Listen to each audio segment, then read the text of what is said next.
Hello student, मैं हूं जेके sir. एक बार फिर आपके सामने उपस्थित एसएस कंपटीशन सिरसागंज में आपका स्वागत है। मैं हूं सिरसागंज वाला, आपके लिए लाया हूं कुछ बेहतर और नए उमंग और नई पहचान के साथ। बच्चों, यूपी कांस्टेबल पार्ट सेकंड के साथ आपके सामने फिर एक बार उपस्थित और इसी थॉट के साथ। बच्चों, थॉट हमारा कहता है सपने, देखते हैं इसको।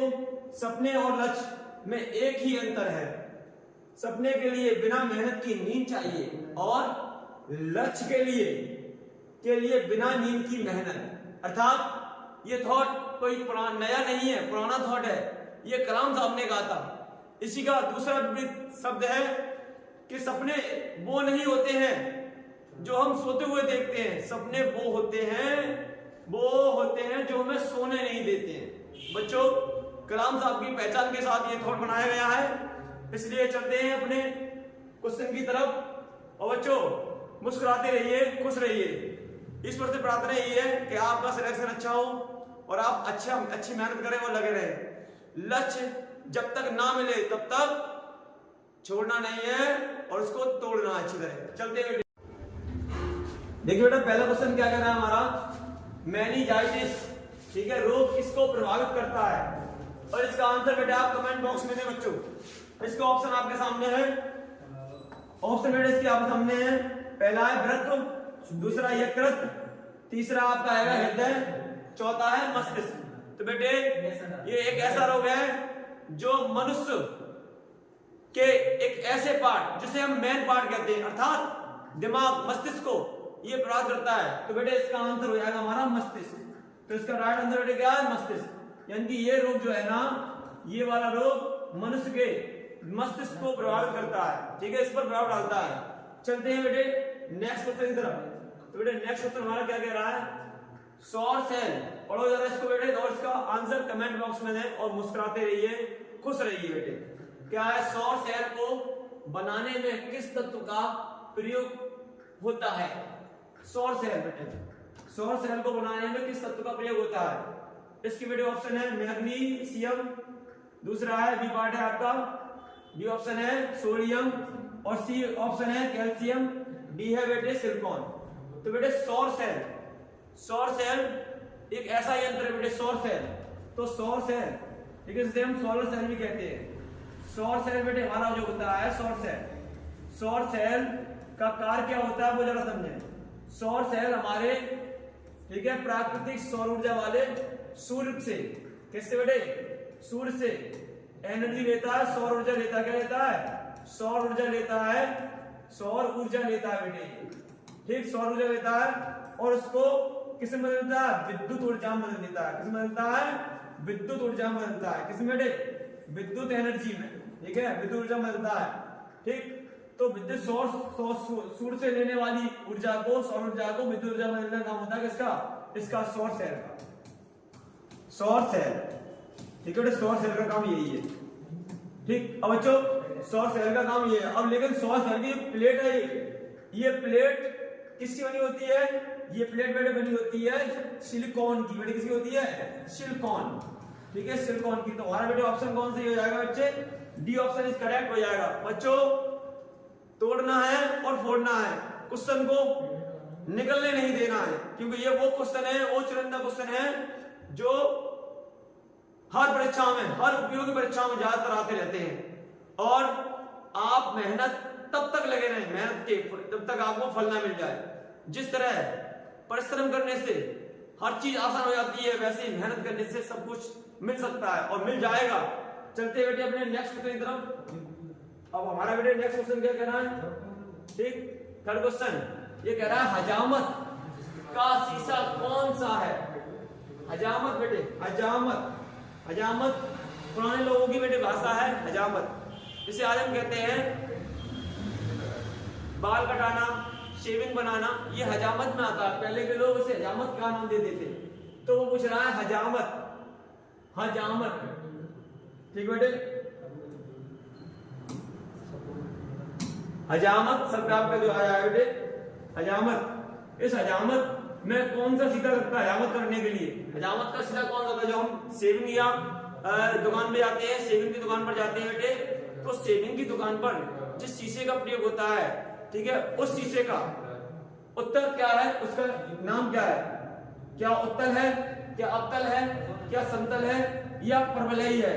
तो बेटे इसका आंसर बेटे आपके लिए है, इसमें हजामत में अवतल लेंस, अवतल दर्पण का प्रयोग किया जाता है, अवतल वाले शीशे का प्रयोग किया जाता है, अवतल वाले शीशे का प्रयोग किया जाता है जो इसमें दिया है। हजामत जो करते हैं हम लोग, यानी कि सेविंग वगैरह बनाते हैं, जो सामने शीशा होता रखा जाता है, उस शीशे में अवतल दर्पण का प्रयोग यानी कि अवतल शीशा का प्रयोग किया जाता है। ठीक है बेटे, इसका आंसर हो जाएगा अवतल। ठीक बेटे, चलते हैं नेक्स्ट क्वेश्चन की तरफ। ठीक बेटे, अगला क्वेश्चन हमारा है, कह रहा है फोर्थ क्वेश्चन। बेटे अच्छी तरह सवाल को पढ़ें, क्वेश्चन को पढ़ें और उसका आंसर कमेंट बॉक्स में दें, जिससे पता चले, और अपने अपनी हाजिरी भी दर्ज कराएं कि आप किस शहर से, किस गांव से हैं। ठीक है बेटे, टूटी हड्डियों को जोड़ने के लिए निम्नलिखित में से किसका प्रयोग किया जाता है? ठीक है बेटे, किसका प्रयोग किया जाता है? तो बेटे आपने देखा होगा कि किसी का हाथ टूट गया, ठीक है, किसी का पैर टूट गया, किसी की कमर टूट गई, किसी का सीना टूट गया। तो बेटे टूट गया तो टूट गया, लेकिन जोड़ने वाला कौन सा होता है? जोड़ने वाला इसमें से कौन सा तत्व है जो टूटी हड्डियों को जोड़ता है? क्या सफेद सीमेंट होता है, क्या सफेद लेड होता है, या जिंक ऑक्साइड होता है, या प्लास्टर ऑफ पेरिस होता है? तो बेटे जिससे हम बोलते हैं टूटी हड्डियों पर प्लास्टर चढ़ा दो मेरा, तो प्लास्टर कौन चढ़ाता है? शॉर्ट नेम से हम बोलते हैं पीओपी। भाई पीओपी का प्लास्टर चढ़ा दो, तो पीओपी का पूरा नाम होता है plaster of Paris. Plaster of Paris, plaster of Paris. ठीक है, तो ये आपको चारों में से कोई ऑप्शन मिल रहा हो वही सही है, तो ये फोर्थ ऑप्शन इज करेक्ट हो जाएगा। यानी कि हमारी, यानी कि जो जिसकी हड्डियां टूटी जाती हैं, हड्डियों को जोड़ने के लिए जिसके ऊपर प्लास्टर या प्लास्टर चढ़ाया जाता है, वो प्लास्टर किसका होता है? पीओपी, अर्थात प्लास्टर ऑफ पेरिस जिसको बोलते हैं। ठीक है बेटे, चलते हैं नेक्स्ट क्वेश्चन की तरफ। तो बेटे नेक्स्ट क्वेश्चन हमारा है, कह रहा है किस जिले में मोहनजोदड़ो स्थित है? तो बेटे किस जिले में मोहनजोदड़ो स्थित है? तो बेटे मोहनजोदड़ो किस जिले में स्थित है? ठीक, किस जिले में मोहनजोदड़ो स्थित है? तो बेटे मोहनजोदड़ो का इतिहास है, मोहनजोदड़ो में एक स्नानागार भी निकला था, बहुत बड़ा स्नानागार। इसका इतिहास कुछ हमारे भारत से भी है, जिसके कुछ क्षेत्र भारत में भी है, कुछ पाकिस्तान से भी है, ये एरिया था वहां पर। अब मोहनजोदड़ो किस जिले में स्थित है? किस जिले की बात चली बेटे? जिले की। मोहनजोदड़ो किस जिले में? जिले की बात चली, जनपद। ठीक है, जिसे हम जनपद कहते हैं, जन और पद। ठीक है, तो मोहनजोदड़ो जिस जिले में स्थित है उस जिले का नाम क्या है बेटे? क्या नाम है बेटे आपका?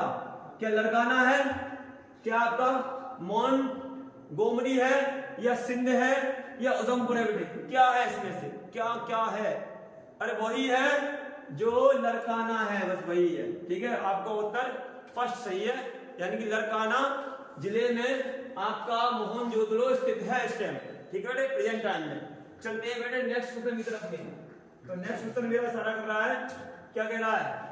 राज्य अपहरण की नीति को किसने प्रारंभ किया? राज्य अपहरण, अपहरण जानते हो, इंग्लिश बोलते हैं किडनैप, किडनैप करना।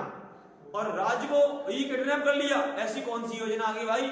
देखते हैं किसने की थी, पूछ रहा है किसने की थी? लॉर्ड हॉर्डिंग ने, या लॉर्ड क्लाइव ने, लॉर्ड बेंटिंक ने, बेंटिंक ने, ठीक है, लॉर्ड बेंटिंक ने, बेंटिक, और या लॉर्ड डलहौजी ने बेटे।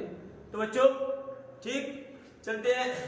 हाँ, इसको कौन सी नीति है? राज्य अपहरण। बेटे राज्य अपहरण की नीति, राज्य अपहरण की बेटे नीति की बात कर रहा, राज्य अपहरण की नीति किसने प्रारंभ की थी? ठीक है बेटे, तो इसका आंसर बेटे आपका है लॉर्ड डलहौजी। इन्हीं ने ये नीति के जन्मदाता यही है, यही जन्मदाता है, इसके जन्मदाता। इस नीति को जन्म देने वाले, इस नीति को जन्म देने वाले लॉर्ड डलहौजी हैं भाई साहब, और इसका आंसर भी यही है, लॉर्ड डलहौजी। ठीक है, चलते बेटे अपने नेक्स्ट क्वेश्चन की तरफ।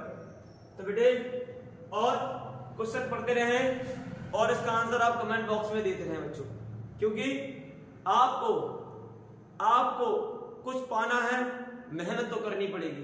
और मेहनत करने से चूकना नहीं है और हमेशा खुश रहना है। लोग कहते हैं तो कहने दो, हमारा नाम इतिहास के पन्नों में कभी आएगा और आना भी चाहिए बेटे। चलते हैं। और लंबा जीवन जीने से कोई मतलब नहीं है, छोटा जीवन हो लेकिन महान जीवन होना चाहिए। चलते हैं बेटे। हम भारत का, ठीक है बेटे, हम भारत का लौह पुरुष किसको कहते हैं भाई? भारत का लौह पुरुष ये आपके सामने ऑप्शन उपस्थित है। गोपाल कृष्ण गोखले ए, बी है बीजी तिलक यानी कि बाल गंगाधर तिलक, ठीक है, एम के गांधी यानी कि महात्मा गांधी, सरदार पटेल। तो बेटे एक घटना है कि एक 6 या 7 वर्ष का बालक है और उस बालक के, ठीक है, यहां पर एक घाव हो चुका है, यानी कि आज के जमाने में इसे हम फोड़ा बोलते हैं, ठीक है, हो चुका है।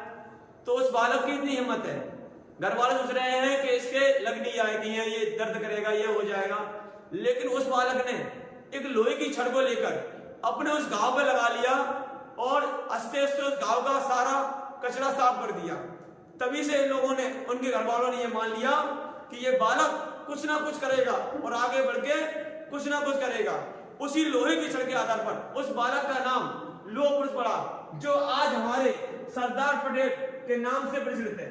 सरदार पटेल के नाम से बेटे प्रचलित है, जो हमारे सरदार पटेल के नाम से प्रचलित है। हम कहते हैं क्या? सरदार वल्लभ भाई पटेल।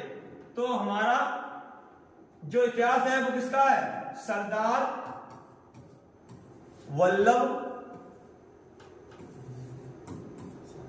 भाई पटेल का इतिहास में बता रहा था आपको। छोटी सी उम्र थी, छोटी सी उम्र में इतना बड़ा कर्तव्य कर दिया, इतना बड़ा कारनामा कर दिया। कोई ज्यादा बड़ी उम्र नहीं है, लेकिन यही है हमारे लौह पुरुष, इनको हम सरदार पटेल भी कहते हैं। तो इसका ऑप्शन 4 सही है, ठीक है, डी इज करेक्ट। ठीक बेटे, चलते हैं अपने नेक्स्ट क्वेश्चन की तरफ। बेटे नेक्स्ट क्वेश्चन की तरफ इशारा करते हैं अपने। नेक्स्ट क्वेश्चन क्या है? क्वेश्चन नंबर 8 कह रहा है, नमक सत्याग्रह के समय महात्मा गांधी जी के गिरफ्तार हो जाने के बाद आंदोलन के नेता के रूप में उनका स्थान किसने लिया?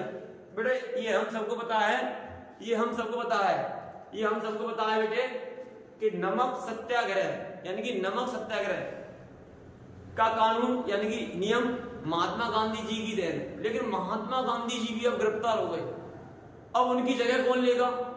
उस नियम को आगे कौन बढ़ाएगा? उसको आगे वही कौन बढ़ाएगा? तो ये 4 ऑप्शन है। कह रहे हैं अब्बास, ठीक है, तैयब जी, ठीक है, तैयब जी, अब्दुल कलाम आजाद, जवाहरलाल नेहरू, वल्लभ भाई पटेल। तो बेटे इसका आंसर, ठीक, ब्रेकआउट देखते हैं। नमक सत्याग्रह के समय गांधी जी के गिरफ्तार हो जाने के बाद आंदोलन के नेता के रूप में उनका स्थान किसने दिया? और हमेशा यश को पाते रहिए और आगे बढ़ते रहिए, क्योंकि चमक हमेशा बिखेरते रहिए बेटे। और चलते हैं अपने ऑप्शन की तरफ। एक बार फिर ऑप्शन पढ़ लेते हैं, ठीक, क्योंकि अब्बास तैयबी, अबुल कलाम आजाद, जवाहरलाल नेहरू और वल्लभ भाई पटेल। तो बेटे इसका आंसर आपको कमेंट बॉक्स में दें, आप लोग इसका आंसर कमेंट बॉक्स में दें। तो इसका आंसर है बेटे अब्बास तैयबी। अब्बास तैयबी ने इसका आंसर इस करेक्ट, अब्बास तैयबी, इस नमक सत्याग्रह का आंसर अब्बास तैयबी, ठीक है बेटे, अब्बास तैयबी ने इसका नेतृत्व किया था। ठीक बेटे, चलते हैं अपने नेक्स्ट क्वेश्चन की तरफ। ठीक, नेक्स्ट क्वेश्चन की तरफ चलते हैं बेटे अपने। तो नेक्स्ट क्वेश्चन हमारा क्या है बेटे? कह रहा है किसने सचिंद्र नाथ, ठीक है, किसने सचिंद्र नाथ यानी कि किसने सचिंद्र सन्याल, ठीक है, द्वारा स्थापित हिंदुस्तान रिपब्लिक एसोसिएशन का नाम बदलकर हिंदुस्तान रिपब्लिक एसोसिएशन कर दिया? यानी कि पहले हिंदुस्तान रिपब्लिक का पहले नाम क्या था? सचिंद्र सन्याल, ठीक है, सन्याल, और अब वो क्या हो गया है? Hindustan Republic association. ये किसने बदला? ये नाम किसने बदला? क्या दास बिहारी बोस ने बदला? ठीक है, क्या दास बिहारी बोस ने बदला, या बटकेश्वर दत्त ने बदला, या सरदार भगत सिंह ने, या चंद्रशेखर आजाद ने? तो पहले इसका नाम बेटे क्या था वो जरा ध्यान कर ले। तो ये भी क्वेश्चन से आंसर पूछ लिया जा सकता है। पुराना नाम बेटे क्या था? सचिंद्र सन्याल। ठीक है, ठीक ठीक, सचिंद्र सन्याल द्वारा स्थापित क्या था? Hindustan Republic association. ठीक है, का नाम बदलकर हिंदुस्तान रिपब्लिक एसोसिएशन कर दिया गया था। ठीक है, तो इसको किसने बदला? तो बेटे इसको बदला है आपका चंद्रशेखर आजाद ने। ठीक है, चंद्रशेखर आजाद ने बेटे इसको बदला। ठीक, चंद्रशेखर आजाद के बारे में आप जानते हैं। चंद्रशेखर आजाद ने अपनी मातृभूमि को छुड़ाने के लिए कई प्रयास किए। उन्होंने कहा भी था, सूत्रों का रटना छोड़ो तुम, अब स्वतंत्रता का पाठ पढ़ो। ये जन्म चुनौती जीवन की, मरना होगा जीना होगा। अगर देश के लिए कुछ करना है तो मरने से नहीं डरना है।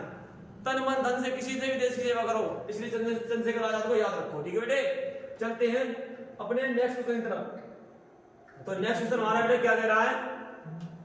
भारतीय संविधान में समवर्ती सूची किसके संविधान से ली गई है?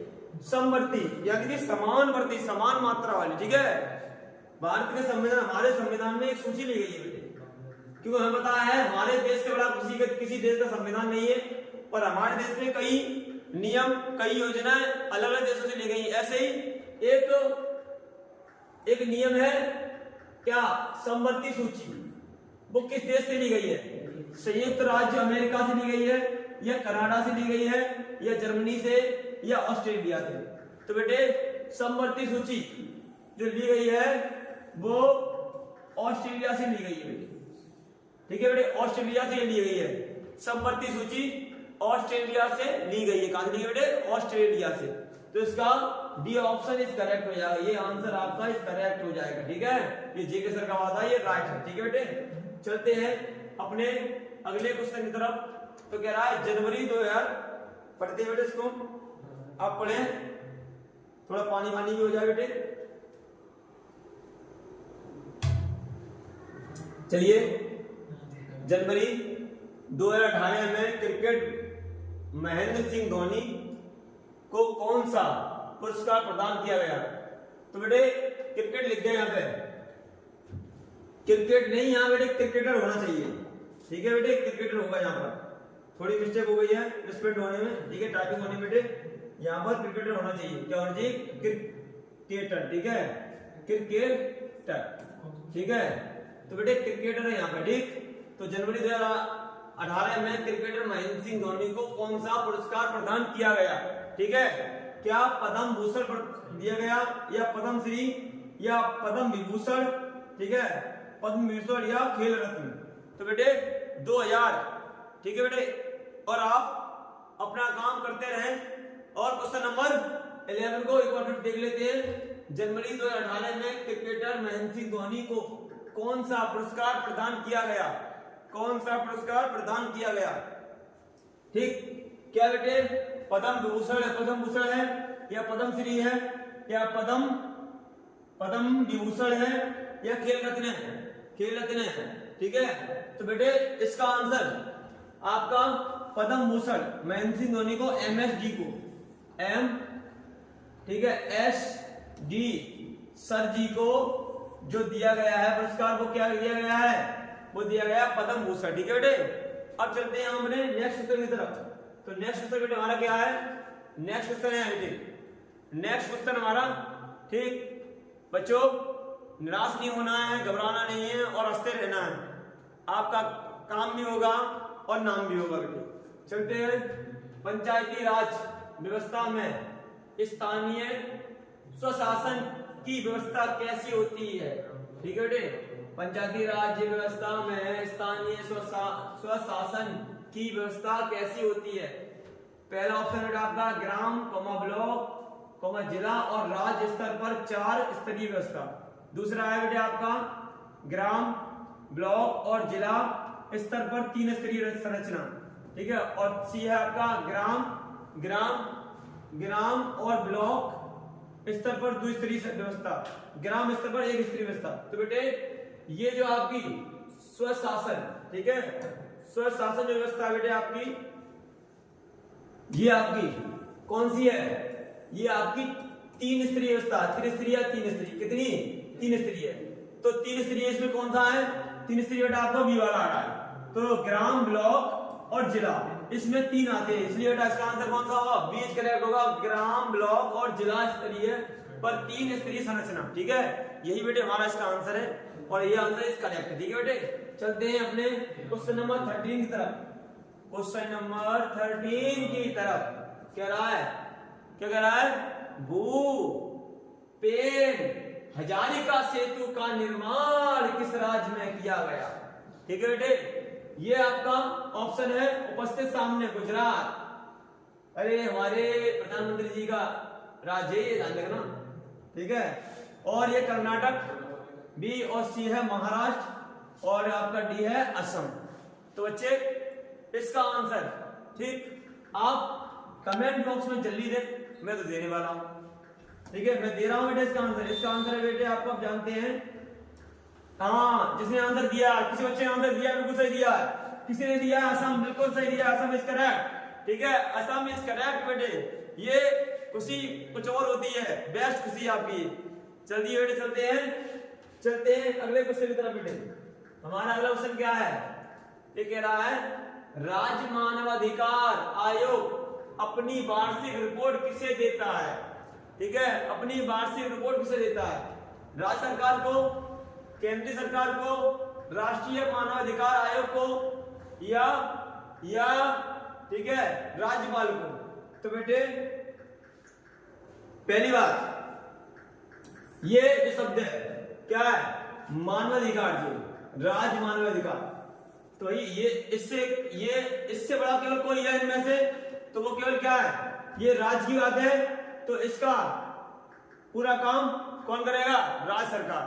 तो इसका ऑप्शन इज ए करेक्ट। ठीक है, 1 इज करेक्ट। ठीक है, इसका आंसर होगा राज्य सरकार, यानी कि राज्य मानवाधिकार आयोग अपनी वार्षिक रिपोर्ट देता है राज्य सरकार को कि मैंने एक साल में इतना काम एकत्रित कर लिया, मैं आपकी सरकार यानी कि राज्य सरकार को दे देता हूं। ठीक है, तो इसका आंसर बेटे कौन सा जाएगा? राज्य सरकार। ठीक है, चलते हैं अगले क्वेश्चन की तरफ। क्वेश्चन नंबर 15 बहुत इंपॉर्टेंट क्वेश्चन है और इतना इंपॉर्टेंट है, इतनी बार पूछा गया, बहुत बार। क्या कह रहा है? आतंकवादियों ने भारतीय संसद पर हमला कब किया था? आतंकवादियों ने, और ये हमारा भारत देश है, ये कृषि प्रधान देश है, यहाँ कई धर्म, विभिन्न जातियों, विभिन्न भाषाओं के लोग रहते हैं, फिर भी भारतीय हैं। यहाँ पर आतंकवाद में, टेररिज्म पे कई चर्चा चलती रहती है।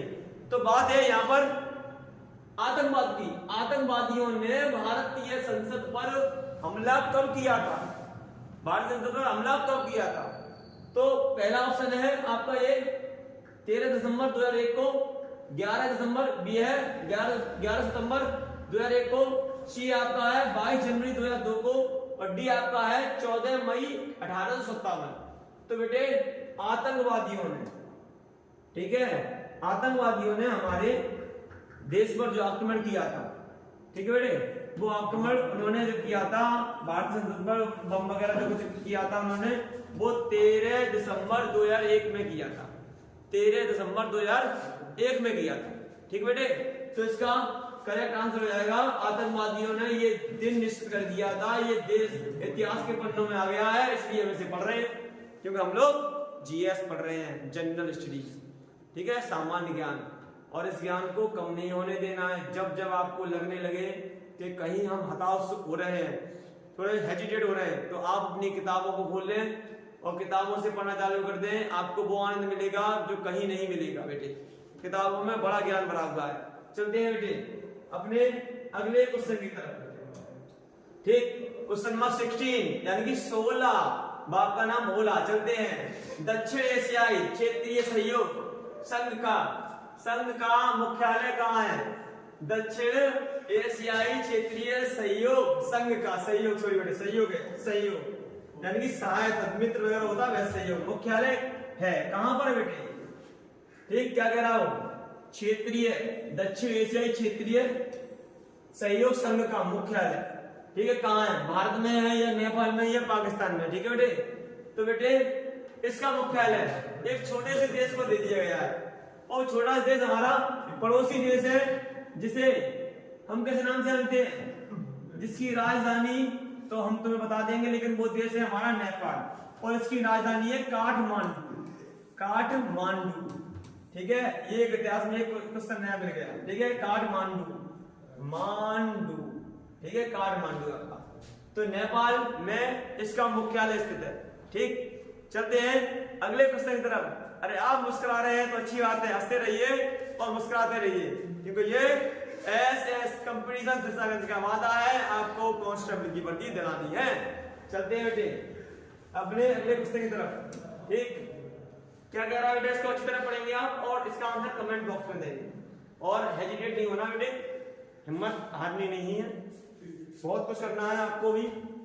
उम्र बड़ी पड़ी है, रास्ता बहुत लंबा नहीं है, मेहनत है, और जिसमें मेहनत होती है उसकी बात ही कुछ होती है। बगैर मेहनत के अगर सफलता मिल जाए, सफलता का फल ही नहीं है। क्या फल है? कोई फल नहीं है। तो कह रहा है गोल्डन हैंड शेक का संदर्भ निम्न में से किस एक से है? किस एक से है? ठीक, तो इसका बेटे क्वेश्चन पहला ऑप्शन है अति विशिष्ट व्यक्तियों को सम्मानित करना, वी है स्वैच्छिक सेनानी वृत्ति योजना, या मंगलमय समुद्री यात्रा की कामना, या फिर डी विशिष्ट अतिथियों की आगवानी। तो बेटे क्या है इसमें, इसने क्या शब्द का, शब्द को एक बार फिर समझते हैं तब इसका आंसर देंगे। चारों ऑप्शन आपके सामने उपस्थित है, अगर आपको इसका आंसर पता है तो कमेंट बॉक्स में देंगे।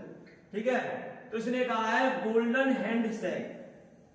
तो गोल्डन हैंड शेक मतलब होता है कि स्वैच्छिक अपनी इच्छा के अनुसार, मन है भैया, मन में खुशी आ गई भैया, मन खुश हो गया तो यानी चमक उठ रहा है, यानी गोल्डन तरह है।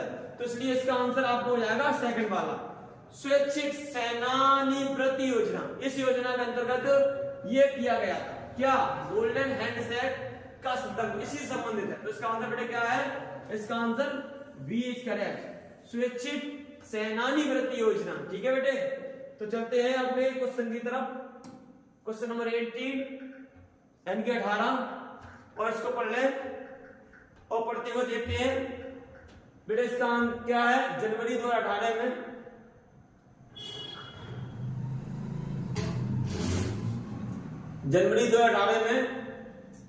केंद्रीय आवास एवं शहरी मामले के मंत्रालय द्वारा घोषित नो स्मार्ट शहरों में उत्तर प्रदेश का कौन सा स्थान है जी। नो, एनो नहीं है, नहीं वाला नहीं है, नो होता है गिनतियों में। 9 स्मार्ट शहरों को वो किया गया था। ठीक है, तो अब इसको कह रहा है नो स्मार्ट शहर कि वह उत्तर प्रदेश का कौन सा स्थान है। ठीक है, कौन सा शहर, कौन सा स्थान, सॉरी बेटे, यहाँ पे कौन सा शहर है, कौन सा शहर शामिल है नो स्मार्ट शहरों में उत्तर प्रदेश का कौन सा। ठीक है बेटे, इस बेटे नो है। ठीक है, इसलिए आप कंफ्यूज हो ना बच्चों, नो है। ठीक है, 9 शहर चुने गए थे हमारे प्रधानमंत्री द्वारा, श्री नरेंद्र दामोदर दास मोदी द्वारा। ठीक है, 9 शहरों को चुना गया था, और उन 9 शहरों में से हमारे उत्तर प्रदेश का, ठीक है, कौन सा शहर चुना गया था, वो शहर की बात कह रहा है वो। क्या वो बरेली हो सकता है, क्या वो सीतापुर हो सकता है, या इसकी किस्मत चमक सकती है बलिया की, या फिर देवरिया हो सकता है, कौन सा हो सकता है बेटे। तो इसका आंसर किसी बच्चे ने दिया है, सबसे पहले दिया है, बिल्कुल अच्छा दिया है, बरेली, बिल्कुल बरेली, बिल्कुल सही है, बिल्कुल सही है, गजब, क्या गजब है। हाँ, आशीष जी ने दिया है आंसर इस गजब। ठीक है, और बेटे चलते हैं अगले क्वेश्चन की तरफ। ठीक है, नेक्स्ट क्वेश्चन क्या है, 19 क्वेश्चन है हमारा। पर्यावरण निष्पादन सूचकांक 2018 में भारत को कौन सा स्थान प्राप्त हुआ। तो बेटे इसका मेन पॉइंट क्या है, पहले वो समझते हैं। स्थान तो मिल जाएगा भारत का, जो मिलेगा सो, लेकिन वो इतिहास के पन्नों में, लेकिन इसने क्या कहा, सूचकांक, सूची का जो अंक है, निष्पादन, कौन सी पर्यावरण निष्पादन, यानी कि यहाँ का पर्यावरण कैसा है, कैसा इसका पर्यावरण है, तो उसके आधार पर भारत को कौन सा स्थान मिला। ठीक है, क्या 150 था, क्या 140, क्या 141, क्या 177। तो ABC आपके सामने उपस्थित है, आप इसका आंसर कमेंट बॉक्स में दें। मैं आपको 2 सेकंड का टाइम दे रहा हूं, 3 सेकंड बाद बोलूंगा मैं। ठीक है बेटे, चलिए बेटे 5 सेकंड पूरे हो चुकी है। इसका आंसर बेटे क्या है? डी इज करेक्ट, 177वां स्थान। ये आपके लिए बहुत अच्छा क्वेश्चन था और बहुत फेवरेट क्वेश्चन ये आता है, पूछा जाता है। चलते हैं अगले आज के अंतिम क्वेश्चन की तरफ। आज का अंतिम क्वेश्चन मुस्कुराते हुए देंगे हम, और सभी बच्चे इसका आंसर जल्दी से दें। मेरे पढ़ने से पहले अगर आपने आंसर दे दिया तो आप बहुत इंटेलिजेंट हैं, बहुत ज्यादा इंटेलिजेंट हैं। तो बेटे मैं पढ़ रहा हूं, भारत में गरीबी का स्तर कायम किया जाता है इस आधार पर विभिन्न प्रदेशों के, ए ऑप्शन है, विभिन्न प्रदेशों के प्रति व्यक्ति आय के आधार पर, या औसत घरेलू आय के आधार पर, या घरेलू उपभोक्ता के व्यय के आधार पर, या फिर देश के मलिन यानी गंदी आबादी के आधार पर। तो बेटे इसका आंसर क्या है जल्दी आप कमेंट बॉक्स में दें, क्योंकि मुझे भी घर जाना है इसलिए घरेलू को चुन लो। इसका आंसर भी क्या है? घरेलू उपभोक्ता के व्यय में होता है खर्च। ठीक है, खर्च होता है, क्या होता है बेटे? खर्च। ठीक, खर्च होता है, इसको सही रख देते हैं, खर्च। तो घरेलू उपभोक्ता जो रहते हैं उनकी घर की जो व्यय होता है खर्चा, उसी आधार पर क्या चुना जाता है? गरीबी का स्तर कायम किया जाता है, इसी आधार पर। ठीक है बेटे, इसके आधार पर। तो हमारा इसका आंसर क्या है? आज का अंतिम क्वेश्चन का अंतिम आंसर क्या है? सी इसका घरेलू उपभोक्ता के खर्चे के आधार पर यानी कि व्यय के आधार पर गरीबी का स्तर कायम किया जाता है। और बेटे एस अकेडमी में एक बार फिर आपका खैर मकदम है, यानी कि सॉरी एक्स कंपटीशन में आपका फिर एक बार खैर मकदम में यानी कि स्वागत है और वेलकम है आपका। तो बेटे आप हिम्मत ना हारे, और हिम्मत है तो मदद भी मिलेगी। और तब तक के लिए बेटे जय हिंद।